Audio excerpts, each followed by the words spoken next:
Hi everyone, Mark here for another tip, and this week's tip is beat the heat for obvious reasons. So we're in the middle of summer, 90-degree days, 75-degree mornings, so it's that time of year we really need to be safe, but it doesn't mean give up on your exercise.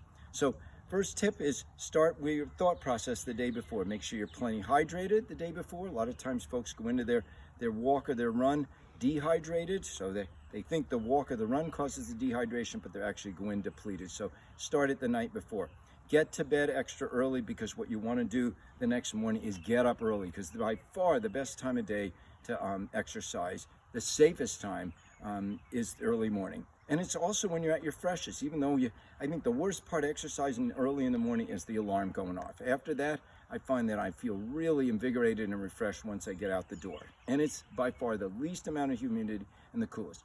Dress properly, wear cool clothing, like what I have on today. Wicking fabrics make a big difference. Less truly is better when it comes to exercising in the humidity. Choose places, if you do go out a little later, that are shadier. Very, very important. Hydrate during the run. Important. That one goes without saying, especially if the longer you go, the more you should be thinking about hydrating during the run.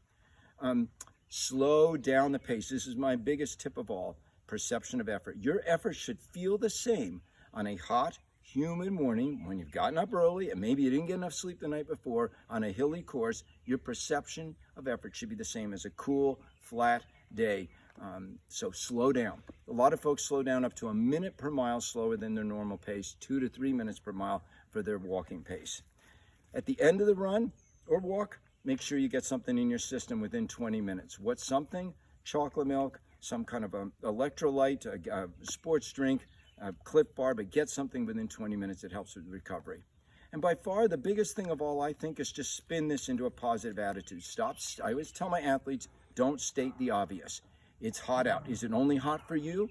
When somebody says, how you doing? I'm doing great. I'm making my way through this hot summer and I'm enjoying it. I figured out a way to beat it. All right, that's my tip of the week.